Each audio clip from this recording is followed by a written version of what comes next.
Hi hello నమస్తే welcome to my YouTube channel drama of life. ఈరోజు నా పెళ్ళి. ప్రతి అమ్మాయి పెళ్లి గురించి ఎన్నో కలలు కంటుంది. ఎన్నో ఆశలతో కొత్త జీవితం కోసం ఎదురు చూస్తూ ఉంటుంది.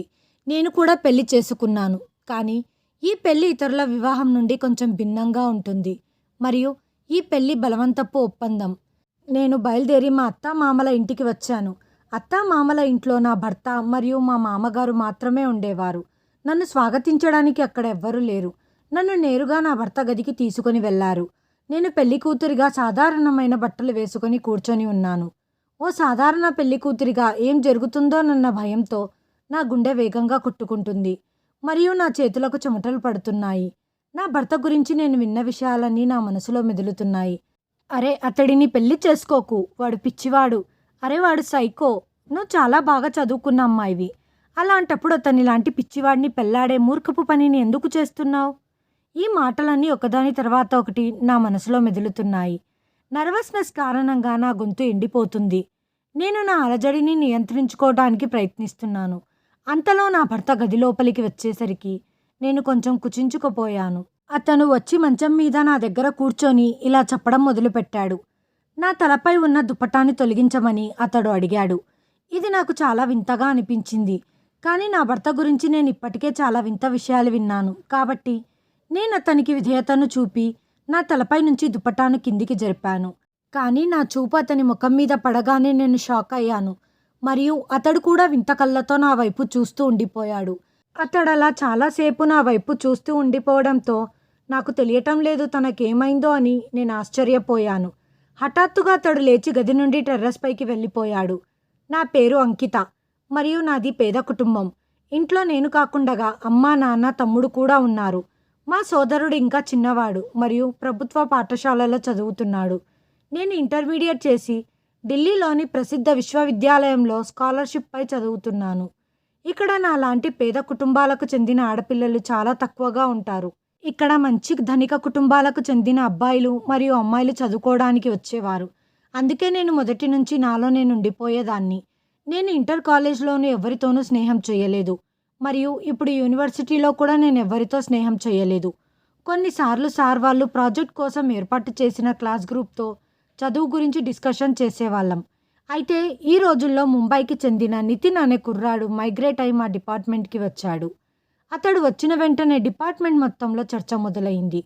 అతడు చాలా హ్యాండ్సమ్గా ఉండేవాడు మరియు ప్రతి అమ్మాయి అతనితో మాట్లాడాలని కోరుకునేది. నేను అతడిని మొదటిసారిగా చూసినప్పుడే నా మనసు అతనికిచ్చేశాను. కానీ అతడు చందమామ లాంటివాడు. తనని తాకాలని కోరుకున్నాను కానీ తాకలేను. నాకిలా మొదటిసారి జరిగింది. నేను నా భావాలను నా హృదయంలో దాచుకున్నాను మరియు వాటిని ఎవ్వరికీ వెల్లడించలేదు. క్లాస్లో కొత్త గ్రూపులు ఏర్పడినప్పుడు నితిన్ నా గ్రూప్లో చేరాడు. ఇప్పుడు మా చదువుకు సంబంధించిన సంభాషణలు తరచూ జరగడం మొదలైంది. కొన్నిసార్లు నితిన్ నాకు నోట్స్ కూడా తయారు చేసేవాడు. అతను నాకు చదువుల్లో అన్ని విధంగా సహాయం చేసేవాడు. అసైన్మెంట్స్లో కూడా నాకు సహాయం చేసేవాడు. అయితే అతను వేరే అమ్మాయిలతో మాట్లాడేవాడు కాదు. కొంతమంది అమ్మాయిలు నాతో ఇలా చెప్పడం మొదలుపెట్టారు. నితిన్కి నువ్వంటే చాలా ఇష్టం. అయితే వాళ్ళ మాటల్ని నేను ఒక చెవిలో నుంచి విని మరొక చెవిలో నుంచి బయటికి వదిలేసేదాన్ని. ఎందుకంటే నా స్టేటస్ నాకు తెలుసు. అయితే నేను చాలా అందంగా ఉంటాను. కానీ నితిన్ స్టేటస్తో నా స్టేటస్ మ్యాచ్ అవ్వదు. అతను అలాంటి మంచి అమ్మాయిలను వదిలి నన్ను ఇష్టపడేంత వెర్రివాడు కాదు. తను దేశంలోనే ఉన్నత కుటుంబానికి చెందినవాడు. నా తండ్రి కూరగాయలు అమ్ముకునేవాడు. యూనివర్సిటీలో సమయం ఎలా గడిచిపోయిందో తెలియదు. నేనెప్పుడూ నితిన్కి నా ప్రేమ గురించి చెప్పలేదు. అలాగే నితిన్ కూడా నాతో తప్పుగా ఎప్పుడూ మాట్లాడలేదు. ఈరోజు యూనివర్సిటీలో మాకు చివరి రోజు. కానీ ఈరోజు నితిన్ రాలేదు. నా హృదయంలో విచిత్రమైన అశాంతి నెలకొంది. అతడిని చివరిసారిగా ఒక్కసారి చూడాలనుకున్నాను. తన కోసం చాలాసేపు ఎదురు చూశాను. కానీ అతడు ఎందుకు రాలేదో తెలియటం లేదు. మేము ఒకరికొకరు మా నెంబర్లు కూడా తీసుకోలేదు. అయినా దాని అవసరం ఎప్పుడూ రాలేదు. ఈ చివరి రోజు అతడు రాలేకపోయినందుకు నేను బరువెక్కిన హృదయంతో విశ్వవిద్యాలయం నుంచి ఇంటికి వచ్చాను. ఈ చివరి రోజు చాలా దుఃఖంతో గడిచింది. కొన్ని రోజులు యూనివర్సిటీ అలసట పోగొట్టుకోవడంలో గడిపాను. కానీ యూనివర్సిటీని విడిచిపెట్టిన కొంత సమయం తర్వాత నా జీవితం మలుపు తిరగడంతో నేను దిగ్భ్రాంతికి గురయ్యాను. నాన్నగారు పనిలో ఉండగా హఠాత్తుగా హార్ట్అటాక్ వచ్చింది. దానితో అతను చాలా రోజులు హాస్పిటల్లోనే ఉండటంతో పని ఆగిపోవటమే కాదు, నా తండ్రి యొక్క హార్ట్ వాల్స్ మూసుకొని పోయాయని గుండెకు మేజర్ సర్జరీ చేయాల్సి ఉంటుందని పరీక్షల్లో తేలింది. అంత ఖరీదైన వైద్యం చేపించే స్తోమత మాకు లేకపోవటంతో మేము ప్రభుత్వ ఆసుపత్రిలో వైద్యం చేయించుకొని తాత్కాలికంగా ఇంటికి వచ్చాము. కానీ డాక్టర్ మాత్రం నాన్నగారిని ఎక్కువ రెస్ట్ తీసుకోమని చెప్పటంతో మా నాన్నగారు ఇప్పుడు ఎక్కువగా ఇంట్లోనే ఉంటున్నారు. అతడు పనికి వెళ్ళటానికి చాలా ప్రయత్నాలు చేస్తున్నాడు. కానీ నేను అతన్ని పనికి వెళ్ళనివ్వట్లేదు. ఒకరోజు అతను నాకు చెప్పకుండా రహస్యంగా పనికి వెళ్ళటంతో తన ఆరోగ్యం మరింత దిగజారిపోయింది. అందుకే నాన్న ఆరోగ్యం బాగుపడేదాకా పనికి వెళ్ళనని నాన్నగారే స్వయంగా చెప్పడం మొదలుపెట్టాడు. అయితే ఇది ఎంతకాలం ఇలాగే కొనసాగుతుంది? ఇంట్లో ఉన్న రేషన్ అంతా అయిపోయింది. దాచిపెట్టుకున్న డబ్బులు కూడా కొద్ది కొద్దిగా ఖర్చు చేయడం ప్రారంభించాము. మేము మా ఇల్లును కూడా మార్చాము. తక్కువ రెంట్ ఉన్న చిన్న ఇల్లు తీసుకున్నాము. అమ్మ దిగులుగా ఉన్న ముఖం చూసి నేను కంగారు పడ్డాను. నా తమ్ముడు ఇంకా చాలా చిన్నవాడు కాబట్టి అతను పని చేస్తాడా లేదా అనే ప్రశ్న లేవనెత్తలేదు. కాబట్టి నేను బయటికి వెళ్లాల్సి వచ్చింది. ముందుగా నేను నాన్నగారి వెజిటేబుల్ బండిని తీసి ఇంటి బయట పెట్టాను. ప్రతిరోజు ఉదయం అమ్మతో కలిసి మార్కెట్ నుంచి తాజా కూరగాయలు తెచ్చి దాన్ని ఇంటి బయట ఉంచి అమ్మేదాన్ని. అయితే ఇందులో మా రోజువారీ ఖర్చుకు సరిపడేంత డబ్బు మిగిలేది కాదు. మరి అలాంటప్పుడు నాన్న చికిత్సకు డబ్బు ఎక్కడి నుంచి వస్తుంది? అందుకే నేను ఒక నిర్ణయం తీసుకున్నాను. ఈ విషయం అమ్మతో చెప్పినప్పుడు అమ్మ ఒప్పుకోలేదు. కానీ నేను నా మాటకు కట్టుబడి దాని మీదే నిలబడి ఉన్నాను. మా నాన్న నుండి అనుమతి తీసుకున్నాను. పర్మిషన్ ఇస్తున్నప్పుడు నాన్న గుండె కూడా చాలా బరువెక్కింది. ఎందుకంటే అతను నా కోసం మరిన్ని కలలు కన్నాడు. మరియు ఇప్పుడు పరిస్థితులు ఒక్కసారిగా అకస్మాత్తుగా మారిపోవటంతో అవన్నీ నెరవేరకపోయేసరికి దిగులుగా ఉన్నారు. నేను మా నాన్నగారి అనుమతి పొందిన వెంటనే మరుసటి రోజే వేరువేరు చోట్లలో ఉద్యోగం కోసం దరఖాస్తు చేయడం ప్రారంభించాను. వార్తాపత్రికను ఆర్డర్ చేసి అందులో ఉద్యోగ ప్రకటనలు చూసి చాలా చోట్ల ఉద్యోగాలకు దరఖాస్తు చేసుకున్నాను. కానీ నేను 1 నెల మొత్తం ఉద్యోగాల కోసం దరఖాస్తు చేశాను మరియు నాకెక్కడా ఉద్యోగం రాలేదు. ఇంటర్వ్యూకి కాల్ వచ్చినప్పుడు నేను ఇంటర్వ్యూకి వెళ్ళేదాన్ని. కానీ అప్పటికి అక్కడ ఉద్యోగానికి ఎంపిక జరిగినట్లుగా అనిపించేది మరియు ఈ ఇంటర్వ్యూ కేవలం ఫార్మాలిటీ కోసమే అనిపించేది. ఈ రోజుల్లోనే నాకు ఒక చోట ఉద్యోగం వచ్చింది. కానీ జీతం ఎక్కువ ఉండేది కాదు. పర్లేదు, బాగానే ఉండేది. నేను చాలా సంతోషించాను మరియు వెంటనే ఉద్యోగంలో చేరాను. నేను చేరి కొన్ని రోజులు మాత్రమే గడిచాయి. ఒకరోజు బాస్ నన్ను తన గదికి పిలిచి ఇలా చెప్పటం మొదలుపెట్టాడు. మిస్ అంకిత, నీకు చాలా సామర్థ్యం ఉంది. నువ్వు ఎంత బాగా పనిచేస్తావో దీని ప్రకారం మీ శాలరీ మరియు మీ పోస్ట్ తక్కువగా అనిపించటం లేదా అనటంతో బాస్ నన్ను ఈ ప్రశ్న అడిగినప్పుడు నేను అవునా కాదా ఎలా చెప్పాలని కొంచెం అయోమయంలో పడ్డాను. కానీ ధైర్యం తెచ్చుకొని నేను అవును అన్నాను. అతను కొంతసేపు నన్ను జాగ్రత్తగా అలాగే చూస్తూ ఉండటంతో నేను కంగారు పడిపోయాను. కానీ అప్పుడు అతడు ఇలా చెప్పడం ప్రారంభించాడు. మీ జీతం మరియు పోస్టు పెరగవచ్చు, కానీ మీరు నన్ను సంతోషపెడితే అని అతను అంటున్నప్పుడు నేను అయోమయంగా తన వైపు చూసి ఎలా సార్ అని అడిగాను. అందుకు అతడు వెర్రి నవ్వులు నవ్వుతూ, మిస్ అంకిత, ఇప్పుడు నువ్వు తెలివైన దానివి, అర్థం చేసుకోగలవు. దీనికోసం నువ్వు నన్ను సంతోషపెట్టాలి అన్న బాస్ మాట విన్నాక నా ఒళ్ళంతా మండిపోయింది. నేను చాలా కోపంగా లేచి నిలబడి, నీలాంటి కిరాతకుల వల్లే ఆడపిల్లలు ఇళ్లలో నుంచి బయటికి రావటానికి భయపడుతున్నారు. నేను ఈ ఉద్యోగం వదిలేస్తున్నానని తిడుతూ వాడిని శపిస్తూ కోపంగా ఆఫీస్ నుండి బయటికి వచ్చేశాను. ఆ ఇడియట్ నన్ను వెనకాల నుండి పిలుస్తూనే ఉన్నాడు. నా కళ్ళల్లో నుండి కన్నీళ్ళు వస్తున్నాయి. నేను చాలా నిస్సహాయంగా మరియు విలువలేని పనికిరాని దానిగా భావిస్తున్నాను. ఈ ప్రపంచం నిస్సహాయులది కాదు. నేను రోడ్డు పక్కన చాలాసేపు లక్ష్యం లేకుండా నడిచాను. కానీ ఎప్పటికైనా ఇంటికి వెళ్లాల్సిందే కదా. ఇంటికి వచ్చిన తర్వాత దిగులుగా ఉన్న నా ముఖం చూసి అమ్మ ఇలా అడగటం మొదలుపెట్టింది. ఏమైంది అంకిత, ఎందుకింత కలతగా ఉన్నావు? అమ్మ అడగబోతుండగానే నేను వెక్కి వెక్కి ఏడుస్తూ మొత్తం నిజం చెప్పేశాను. అమ్మ నన్ను దగ్గరికి తీసుకొని ఓదారుస్తూ ఇలా చెప్పడం మొదలుపెట్టింది. తల్లి, ఇప్పుడు నువ్వు ఇంటి నుండి బయటికి వెళ్తున్నావు. నువ్వు ఇలాంటి అనేక తోడేళ్లతో పోరాడాల్సి ఉంటుంది. ఇలాంటి ఎన్నో మృగాలు నీ మార్గంలో ఎదురొస్తాయి. కానీ నువ్వు ధైర్యంగా ఉంటూ అవగాహనతో వ్యవహరించాలి. దీని తర్వాత అమ్మ నాకు చాలా వివరించింది. కానీ ఇప్పుడు నేను చాలా బాధపడ్డాను. మరుసటి రోజు నేను ధైర్యంగా మరియు ఉత్సాహంతో కొత్త ఉద్యోగం కోసం వెతకడం ప్రారంభించాను. ఆ తర్వాత నా అదృష్టం కొద్దీ GM ఎంటర్ప్రైజెస్లో ఉద్యోగం వచ్చింది. ఈ ఉద్యోగం మునుపటి ఉద్యోగం కంటే మెరుగ్గా ఉంది. జీతం కూడా ఎక్కువగా ఉంది మరియు పికప్ అండ్ డ్రాప్ సౌకర్యం కూడా అందుబాటులో ఉండటంతో ఇది ఇప్పుడు నాకు చాలా సులభమయ్యింది. 3 నెలలుగా ఇక్కడే పనిచేస్తున్నాను. ఇక్కడి వాతావరణం చాలా బాగుంది. ఇప్పటి వరకు నేను నా కంపెనీ హెడ్ని మాత్రమే చూశాను. ఆఫీస్లో బాస్ కొడుకు గురించి చాలా చర్చలు జరుగుతుండేవి. కొందరు అతన్ని పిచ్చివాడనేవారు, ఇంకొందరు సైకో అని అనేవారు. కానీ నేను అతన్ని ఎప్పుడూ చూడలేదు. బహుశా అతడు ఆఫీస్కు వచ్చేవాడు కాదు. ఇవేవి పట్టించుకోకుండగా నా పని నేను చూసుకునేదాన్ని. కానీ ఒకరోజు బాస్ వర్కర్స్ అందరినీ అత్యవసరంగా సమావేశపరిచాడు. మరియు అతని వైపు నుండి ఒక విచిత్రమైన ప్రకటన వినిపించింది. ఎవరైతే నా కొడుకుని పెళ్లి చేసుకొని 24 గంటల సమయం గడుపుతారో ఆ అమ్మాయికి భారీ మొత్తంలో పారితోషికం ఇస్తానని బాస్ చెప్పారు. బాస్ చెప్పిన ఈ విషయం నాకు నచ్చలేదు. బాస్ అలాంటి అనౌన్స్మెంట్ ఇచ్చాడంటే తన కుమారుడికి ఎలాంటి సమస్య ఉందో ఎవరికి తెలుసు? అయితే బాస్ కొడుకుని పెళ్లి చేసుకోవటానికి ఈ అమ్మాయి కూడా సిద్ధంగా లేదు అన్న మాట పదే పదే వినిపిస్తుంది. అయితే ఇది విన్న తర్వాత నా మదిలో ఈ ఆలోచనలే పదే పదే వస్తున్నాయి. ఇంత ఎక్కువ డబ్బు వస్తుందంటే బాస్ కొడుకుని నేనే పెళ్లి చేసుకుంటాను. ఈ డబ్బుతో నేను మా నాన్నకు వైద్యం చేయిస్తాను. మరియు మా నాన్నగారు ఒక్కసారి కోలుకుంటే మా సమస్యలన్నీ తీరుతాయి. ఆపై ఇది నిజమైన వివాహం ఎలా అవుతుంది? ఇది కేవలం ఒక ఒప్పందం సరైనదా కాదా అని నా మనసుకి మరియు మెదడుకి మధ్య యుద్ధం జరుగుతున్న వాస్తవాన్ని చూసి మనసు చలించిపోయింది. ఆ పైన హృదయం గెలిచింది. మరియు నేను ఈ అగ్నిలో దూకాలని నిర్ణయించుకున్న తర్వాతే నేను బాస్కు అవును అని చెప్పాను. నా మాట వినగానే బాస్ చాలా సంతోషించారు. వెంటనే ఆదివారం రోజు పెళ్లి ఫిక్స్ చేశారు. నేను ఇంటికి వచ్చి మా అమ్మతో ఈ విషయం చెప్పినప్పుడు ఆమె షాక్లో వెళ్ళిపోయింది. నా మీద చాలా కోపం వచ్చింది. మా నాన్న వైఖరి కూడా అమ్మలాగే ఉంది. వారిద్దరు నన్ను ఈ పని చేయడానికి నిరాకరించారు. కానీ ఇప్పుడు నేను నిర్ణయించుకున్నాను. మరియు చాలా ముఖ్యమైన విషయం ఏమిటంటే నాకు డబ్బు అవసరం ఉంది. ఆ డబ్బు ద్వారా నేను మా నాన్నకు చికిత్స చేయించగలను. ఇది తప్ప నాకు వేరే ఆప్షన్ కనిపించటం లేదు. ఒక 2 రోజులు అమ్మా నాన్నలు కోపంగా ఉండిపోయారు. కానీ ఆ తర్వాత నాకు అర్థమయ్యేలా సంజాయించడం మొదలుపెట్టారు. కానీ ఇప్పుడు నేను అవగాహన పరిధి దాటిపోయాను. అందుకే నేను వారి మాటలు వినిపించుకోలేదు. ఆదివారం నాడు సింపుల్గా ఫంక్షన్ హాల్లో పెళ్లి చేసుకున్నాము. నేను ఇప్పటి వరకు నా భర్త ముఖం చూడలేదు. కానీ అతడి పేరు విన్న తర్వాత నేను ఖచ్చితంగా షాక్ అయ్యాను. కానీ అలాంటి పేరుతో చాలామంది ఉండి ఉంటారు. ఇప్పుడు ఈ నితిన్ ఆ నితిన్ కాలేడు. అతను రాగానే నా గుండె దడదడలాడింది. తను పిచ్చివాడా లేక సైకోనా అని ఇది తెలియకపోవచ్చు. నేను బయలుదేరి మా అత్తామామల ఇంటికి వచ్చేశాను. నేను అతడిని గదిలో చూడగానే నా ఆశ్చర్యానికి అవధుల్లేవు. అతడు చెబుతున్న కథ వింటూ నేను నితిన్ వైపు చూస్తూ ఉండిపోయాను.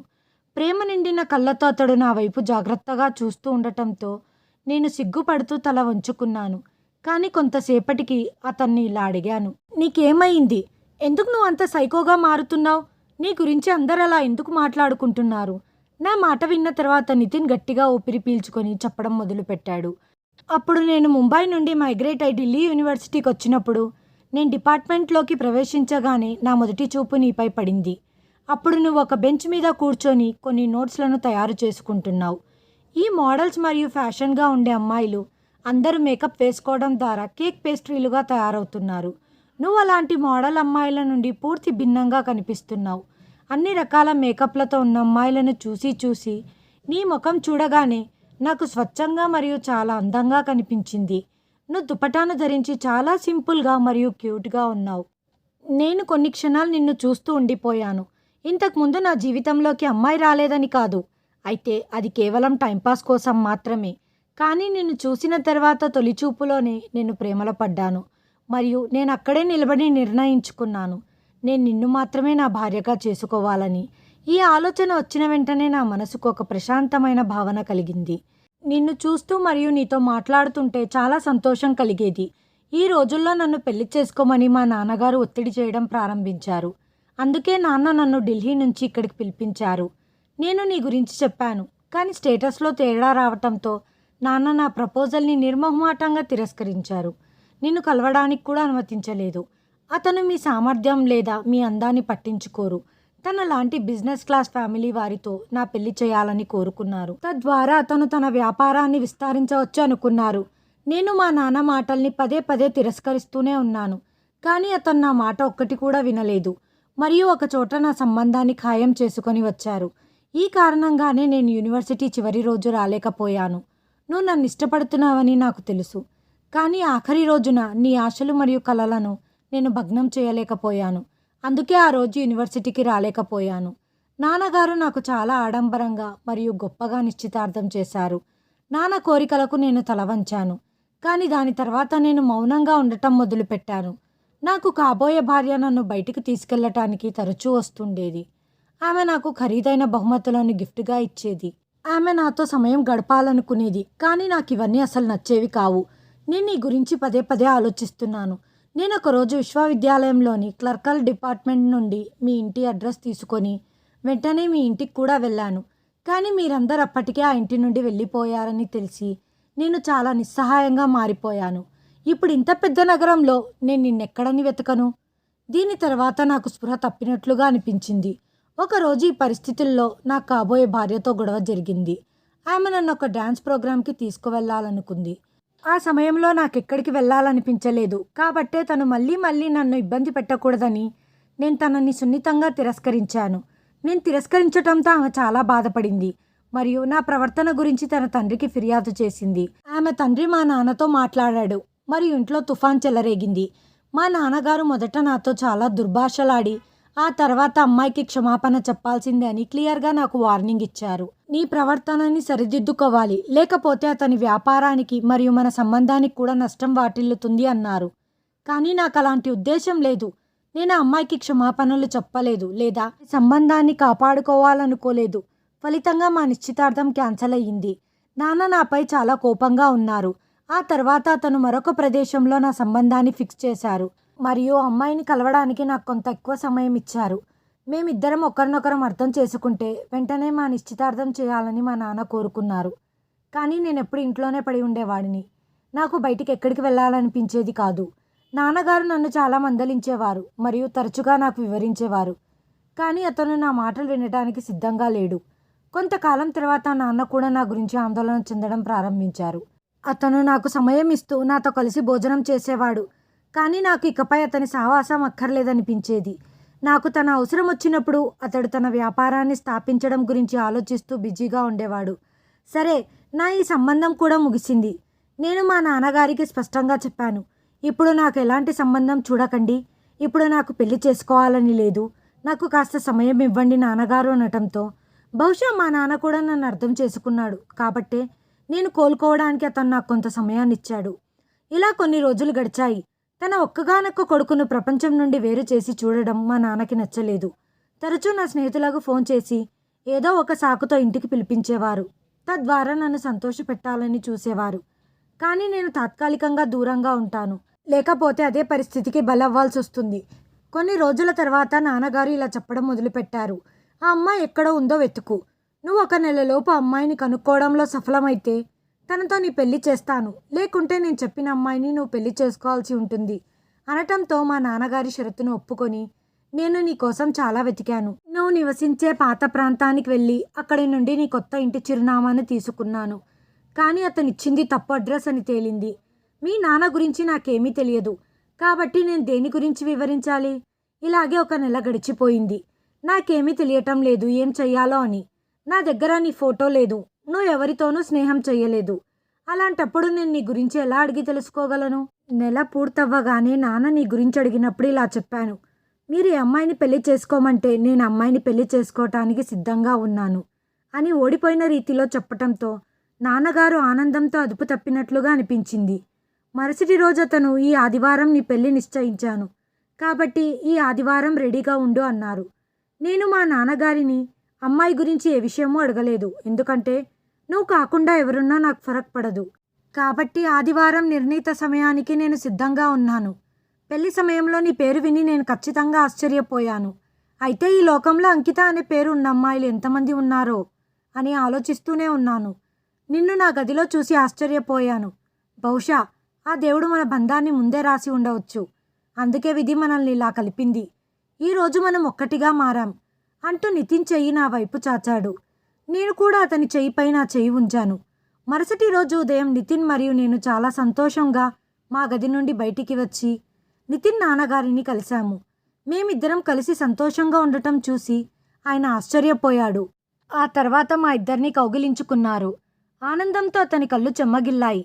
బహుశా నితిన్ పరిస్థితి చూసి అతను కూడా చాలా బాధపడ్డాడేమో. మరియు ఇప్పుడు నితిన్ సంతోషంగా ఉండటం చూసి ఆయన ఆనందించారు.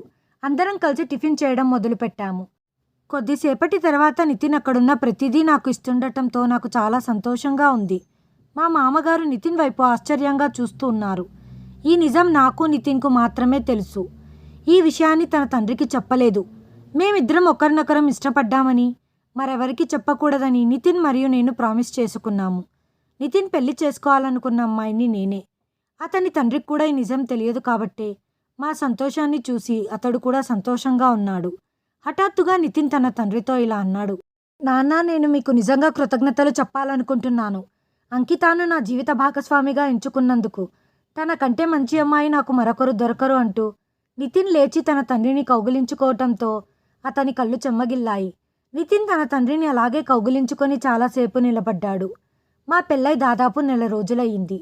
ఒక రోజు అలా కూర్చున్నప్పుడు సడన్గా నితిన్ తల్లిని తలుచుకున్నాను. కాబట్టి నేను అతన్ని అడిగాను, నితిన్, మీ అమ్మ ఇక్కడుంది. నేను ఆమె గురించి ఎప్పుడూ వినలేదే, మరియు ఆమె ఫోటో చూడలేదు. అయితే మీ చిన్ననాటి ఫోటోలు మరియు మీ నాన్నగారు వివిధ నగరాలకు వెళ్ళిన ఫోటోలు ఇంట్లో ప్రతి చోట ఉన్నాయి. కానీ ఇంటి మొత్తంలో మీ అమ్మగారి ఫోటో నేనెక్కడా చూడలేదు అనటంతో నా మాట విని నితిన్ వెక్కిలిగా నవ్వుతూ, ఈరోజు నీకు నిజం చెబుతానురా. వాస్తవానికి నా తల్లిదండ్రుల వివాహం కాదు. అది ఆ 2 కుటుంబాల వ్యాపారాన్ని విస్తరించడానికి మరియు ఒకరి స్టేటస్ను పెంచేందుకు జరిగిన ఒప్పందం. ఇద్దరూ అంగీకరించి ఒకరినొకరు అంగీకరించారు. అమ్మ తన సోషల్ లైఫ్లో ఎక్కువ బిజీగా ఉండేది. అమ్మ ఎప్పుడు క్లబ్బులు మరియు పార్టీలకు వెళ్తుండేది. మరియు నా తండ్రి తన వ్యాపారం విస్తరించడంలో ఎప్పుడు బిజీగా ఉండేవాడు. ఇద్దరికీ మంచి అనుబంధం ఉంది. కానీ ఇద్దరు ఒకరితో ఒకరు ఉండేవారు కాదు. వారి బంధంలో ప్రేమ లేదు. ఈ బంధం వద్దనుకుంటూనే నేను అక్కర్లేకుండా ఎప్పుడు పుట్టానో. నా తల్లికి బిడ్డ వద్దు. ప్రస్తుతం ఆమె కాళ్ళకు ఎలాంటి సంకెళ్ళు వేయాలనుకోవటం లేదు. బహుశా ఆ దేవుడికి మరేదైనా మనసులో ఉండవచ్చు. అందుకే నన్ను ఈ ప్రపంచంలోకి తీసుకొని వచ్చాడు. నేను పుట్టిన కొన్ని రోజుల వరకు అమ్మా నాన్న బాగానే ఉన్నారు. అయితే ఆ తర్వాత వాళ్ళ మధ్య మళ్ళీ అవే గొడవలు మొదలయ్యాయి. తండ్రి తనకు సమయం ఇవ్వడం లేదని మా అమ్మ అభ్యంతరం చెబుతుంటే నాన్నగారు ఇలా అన్నారు. నేను ఇంటికి వచ్చేసరికి నువ్వు ఇంట్లో ఉండేదానివి కాదని నాన్న అభ్యంతరం చెప్పాడు. ఈ విధంగా ఇద్దరి మధ్య గొడవలు మొదలయ్యాయి. అప్పటికి నాకు 8 ఏండ్లు. ఆ రోజుల్లో అమ్మ గురించి అఫైర్స్ బాగానే వినిపించాయి. అమ్మ తనకంటే చిన్న వయసు అబ్బాయితో తరచుగా కనిపించడం ప్రారంభించింది. నాన్నగారికి వ్యాపారం చేయడానికి సమయం లేనప్పటికీ తనను కలవడానికి వచ్చిన ఎవరో ఒకరు అమ్మ గురించి ఎల్లప్పుడూ అతనికి తెలియజేస్తుండేవారు. ఇలాంటి విషయాలు నాన్నగారికి తెలిసినప్పుడు ఆయన తాగి ఇంటికి వచ్చి మా అమ్మని చెడ్డ పదాలతో దూషించేవారు. కొన్నిసార్లు అతను మా అమ్మపై చెయ్యెత్తడానికి ప్రయత్నించేవాడు. మొదట ఇదంతా తాగిన మైకంలో జరిగింది. రెండవది, అమ్మ అనుకుంటే ఈ పని చేయకుండా ఆపేది. ఒకరోజు అమ్మ విడాకుల కేసు వేసింది. తండ్రికి నోటీసులు అందిన వెంటనే అమ్మ వద్దకు పరిగెత్తాడు మరియు ఆమె కోసం వేడుకోవడం ప్రారంభించాడు. ఎందుకంటే నాన్న వ్యాపారంలో 50% షేర్ హోల్డర్గా అమ్మ ఉండేది. ఒకవేళ అమ్మ తన చేతుల్లో నుంచి పోయిందంటే దాని అర్థం సగం బిజినెస్ అతడి చేతుల్లో నుంచి చేజారిపోయినట్లే. నాన్న అమ్మని ఒప్పించడానికి చాలా ప్రయత్నించారు. కానీ అమ్మ తన విషయంలో గట్టిగానే ఉంది మరియు ఆమె కొత్త ప్రేమ ప్రభావంలో ఉంది. నాన్న నుంచి విడాకులు తీసుకొని మళ్ళీ పెళ్లి చేసుకోవాలనుకుంది. నాన్న అంత తేలిగ్గా విడాకులు ఇవ్వడని అమ్మకు తెలుసు. అందుకే ఆయనపై కోర్టులో కేసు వేసింది. నాన్నకు కూడా అతని తరపున చాలా బలమైన లాయర్ని పెట్టుకున్నాడు. కానీ తల్లి న్యాయవాదే గెలిచారు మరియు నా తల్లికి కోర్టు నుండి విడాకులు తీసుకుంది. అదే సమయంలో అమ్మకి బిజినెస్లో 50% వాటాను తిరిగి ఇవ్వాల్సి వచ్చినప్పుడు నాన్నగారికి పెద్ద షాక్ తగిలింది. తన వ్యాపారాలను మళ్ళీ తన కాళ్ళ మీద నిలబెట్టుకోవడానికి అతనికి చాలా సమయం పట్టింది. నాన్న అమ్మను చాలా ప్రేమిస్తున్నారు. అందుకే నాన్న మళ్ళీ పెళ్లి చేసుకోలేదు. అమ్మ ఫోటోలను కూడా ఇంట్లో ఉండనివ్వలేదు. నాన్న ఇంట్లో నుంచి అమ్మకు సంబంధించిన ప్రతి వస్తువును బయటికి విసిరేశారు. ఈ గొడవలు నాపై చాలా ప్రభావం చూపాయి. అమ్మ చేసిన ద్రోహం మరియు రోజువారీ తగాదాలు చిన్నప్పటి నుంచి విని విని నేను మహిళలపై నమ్మకాన్ని కోల్పోయాను. నా జీవితంలో ఇలాంటి స్త్రీని నేనెప్పుడూ కోరుకోను, ఇష్టపడను. తన ఇంటి గురించి కానీ తన భర్త మరియు కొడుకు గురించి కానీ ఎవరి గురించి పట్టించుకోని స్త్రీ సాయంత్రం అవ్వగానే తయారై క్లబ్కి వెళ్ళిపోయేది. అయితే సాయంత్రం భర్త మరియు కొడుకు వచ్చి ఏం తింటారు అని తనకు తెలియదా? ఇతర పురుషుల నుండి ప్రశంసలు వినటానికి ఇష్టపడేటువంటి స్త్రీ నాకు వద్దు. నాకు ఇలాంటి స్త్రీ కావాలి. నా అటెన్షన్ మరియు ప్రేమ కోసం ఆకలితో ఉన్న భార్య నాకు కావాలి. నన్ను ప్రేమించి నా ఇంటిని ఇంటిగా ఉంచే స్త్రీని నేను కనుగొనాలనుకున్నాను. మరియు నేను ఇంటికి తిరిగి వచ్చినప్పుడు ఆమె నవ్వుతూ తలుపు వద్ద నాకు వెల్కమ్ చెప్పాలి. అందుకే నిన్ను చూడగానే నా జీవితంలో ఇవన్నీ తీసుకురాగలిగేది నువ్వే అని నాకు అనిపించింది. నా స్టేటస్కి చెందిన చాలామంది అమ్మాయిలను చూసి నేను కూడా వారిని ఇష్టపడ్డాను. కానీ వాళ్ళంతా నా తల్లి లాంటి వారే. వాళ్ళ ఆలోచనలు కూడా నా తల్లి లాంటివే. వాళ్ళ జీవితం కూడా నా తల్లి జీవితం లాంటిదే. వీటన్నిటితో విసిగిపోయి పూర్తిగా వెనక్కి తగ్గాను. మరియు నేను మైగ్రేట్ అయి తిరిగి వచ్చినప్పుడు నాకు అనిపించింది నా శోధన ముగిసినట్లుగా అంటూ నితిన్ ఈ మాట చెబుతూ ప్రేమగా నా భుజం మీద చేయి ఉంచాడు. నేను అతని భుజం మీద తల పెట్టాను. ఎందుకంటే నితిన్ సంగతి నాకు బాగా తెలుసు. అతడి ప్రేమ మరియు సాంగత్యం నాకెల్లప్పుడూ నాతోనే ఉంటాయి. ఇప్పుడు రాబోయే జీవితంలో సంతోషాలు మాత్రమే ఉంటాయి. హాయ్ ఫ్రెండ్స్, ఈ వీడియోను చివరి వరకు చూసినందుకు ధన్యవాదాలు.